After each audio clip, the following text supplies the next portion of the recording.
Bodybags, where horror lies.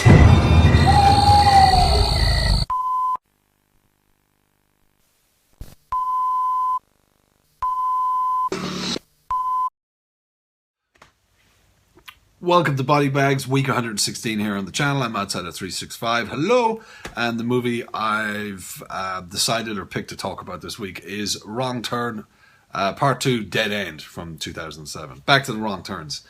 And the storyline of this one is retired military commander, Colonel Dale Murphy, hosts the simulated post-apocalyptic reality show where the participants are challenged to survive a remote Western Virginia wasteland.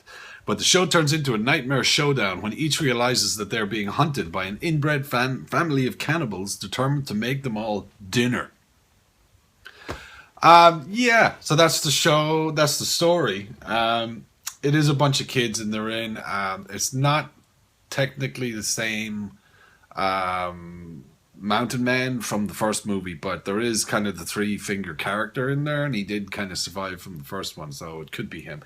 But basically, there's kind of there's one family of hunters. You have the two parents, and then there's the two kids, and they're all inbred, so they're probably brothers and sisters. But there's inbreeding going on in there with them and that, and then there's another family that you see that has the kind of three-finger character in it that he's associated with as well. So there's kind of there's a bunch of them out in West Virginia, in the woods and shit. And they're filming this reality TV show, where it's kind of a like last person standing.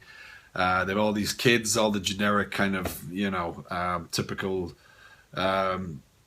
personalities that they have to have in these movies, where you've got the athlete and stuff, character, football player. He's been injured, so he can't have a football career, so he's going into reality TV. And then there's the kind of annoying guy who's trying to hit on all the girls, but he's just annoying and they don't like him. Then you have the kind of strong, tough girl. You have the smart, clever girl that will probably survive. You have the nicey nice girl. You have the basically you have the normal kind of stereotypes of these movies in there. Except there was no weed guy in this movie. There was no guy talking about doobies and blazing up and all that all the time, talking about weed and trying to get high. I think this is the only Wrong Turn that doesn't have any weed in it, or any drug use in it at all. So yeah, fun fact.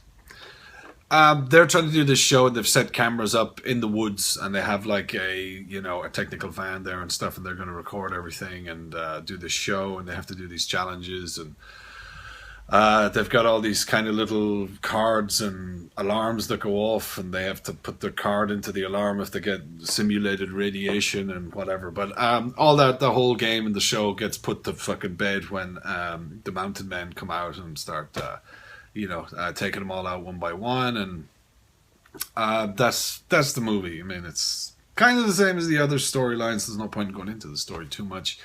The Colonel Dale Murphy is played by Henry Rollins from Black Flag and Rollins Band, and just does kind of spoken word tours and the odd little bit of a movie here. And Henry Rollins in this is fucking brilliant. For like as far as musicians being actors and stuff. He does a great job in this, I thought. He played the kind of military guy to a fucking T.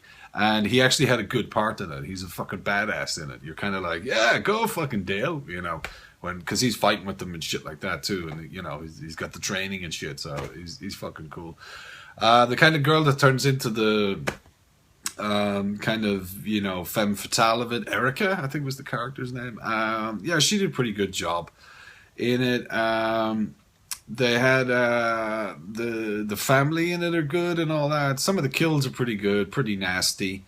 There was something like apparently 300 gallons of fake blood used in the movie. There was, from what I've kind of read up and checked out and stuff, there was plans to make this a direct sequel to the first one, and they were going to have Eliza Dushku and the other guy, the two survivors from the first movie, be in it. And that opening scene with characters, Kimberly, when she's in the car driving the red car and she's on the phone and going on about she doesn't really want to be on the show because she's too big a star when she gets killed. Apparently that was going to be Eliza Dushku in one draft of the script. They were going to have her in playing herself on her way to somewhere, maybe something to do with the movie or some shit, but that didn't make it in. And then it was meant to be the two characters go back from the first, but they turned it into a DTV, direct-to-video sequel.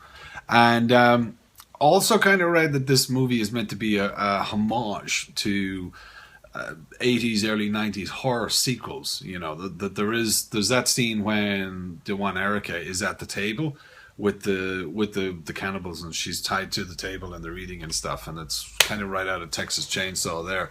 The fact that they have the family of cannibal killers and stuff is kind of shades of Texas, and the sequel to Texas as well, where you have the family and they're you know, raising cannibals and cooking for each other and all that kind of stuff. So yeah, watching it, you do get a lot of kind of nods and winks to other genres. I would buy that more than they were ripping off other movies and stuff. I don't think I mean, like, they're all ripped off from the first movie, and Wrong Turn is ripped off from, you know, if you want to talk about that, is ripped off from all the wood slashers and Friday the 13th, and they're going to woods and, you know, all that stuff. So all in all, it's not a bad sequel, you know. And in the five, I think the six that exists now, it's pretty good, you know. It's a pretty good watch. I enjoyed it. There's some good kills in it. It's not too kind of boring. It does keep your interest, but it's really long. It's a long movie. Do I have the exact running time of it? It says 93 minutes, but maybe I watched the extended cut or something, but it was really fucking long, you know. But I didn't feel it. I just remember looking at the time code on it, and I was like, holy shit, you know, it's going to be a long fucking night. But, yeah, it's a Wrong Turn movie. If you do like them, you'll probably like this. It's a bit strange in this because there are so many mounted men in it. The end scene is, of course, set up for another sequel in a way, but part 3 wasn't really a direct sequel to this one either. But it's okay. It's Wrong Turn 2. Am I fucking leaving anything out? Music's okay in it. I'm glad they didn't get too into the reality show that all the killing started to happen quickly, because I don't like reality TV. But yeah, I think that's my final thoughts on it. I guess what's the point of these movies? Don't go to West Virginia. Or if you do, don't go into the fucking woods. OUTSIDER365, thanks a lot for checking out the review this week. Thanks for watching Bodybags. Don't forget to like, comment, and subscribe. And tomorrow, Sunday night, Mood's 616 review is up. Thanks a lot for watching OUTSIDER365. See you again. Take care. Bye-bye now.